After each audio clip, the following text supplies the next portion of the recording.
You know what? I used to believe that coffee was basically giving me energy. Mm-hmm. And then it was actually Dr. Daniel Arman, that helped me understand what's actually going on. Right. He says it's just like blocking something. Yes. It's stopping a compound called adenosine working in your blood. And adenosine calms you down, lowers your heart rate, makes you feel tired and sleepy. And caffeine just gets in the way of that receptor and stops it working. And so a lot of people experience a kind of accumulation of adenosine. And so while they're consuming coffee, their body's trying to put out adenosine, lower the heart rate, calm them down. It's not working. And eventually your body clears the caffeine and you have a kind of crash afterwards where you suddenly just feel extremely tired because finally your receptors are clear to receive the amount of adenosine that's in your blood. So yeah, there's a kind of downside that way. Again, big doses tend to come with bigger crashes. I think a lot of people now are pushing the idea that you should delay caffeine consumption a little bit later in the day. I think Huberman is big on like no coffee for the first 90, 120 minutes after waking to help sort of mitigate this effect and sort of clear out everything in your bloodstream before you start inhibiting adenosine reception. Is that why people get like crashes and stuff like that? Because a lot of drinks that are coming to market now that are like caffeine-based products are promising you that you won't get crashes and jitters. So I was wondering if they're... Right, you see a lot of people pushing L-theanine in there as a product, which seems to have a synergistic effect and help people feel a little bit calmer while sort of maintaining the benefits from that. I think the evidence is reasonable on that, but again, those products tend to be a bit more sort of thoughtful about the amount of caffeine in them. And I think the amount of caffeine is really kind of key. You might have something with, say, 100 milligrams of caffeine. That's a pretty acceptable dose. You might find that in a single espresso or in, say, a small cup of filter coffee. If you take a pre-workout, that's often 300 milligrams of caffeine. And so there's all these ways that we can consume caffeine quite easily. Coca-Cola is pretty low. I think like 50, 60 milligrams of caffeine in a can or a bottle of Coca-Cola.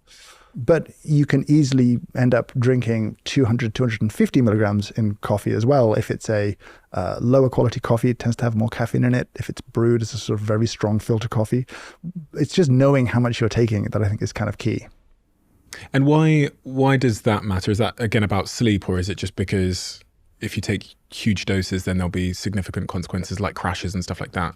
Yeah, I think it's the more you dose, the longer it's going to take to clear from your system, the more that will be in your blood come time to go to sleep. I think the lethal dose of caffeine is really pretty high. A few people have got there, sadly. Really? But it's a huge amount of coffee. It's usually done with like pills or other sort of forms of caffeine consumption.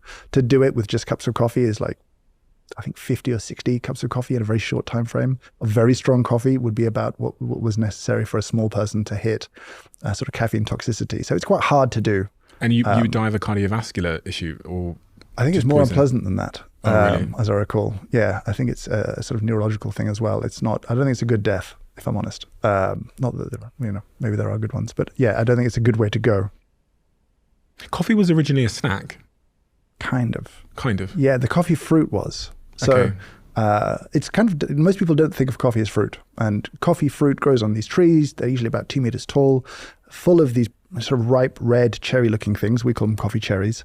They're about the size of a grape, but inside there's these two seeds, kind of like a peanut facing each other, and they take up most of the fruit.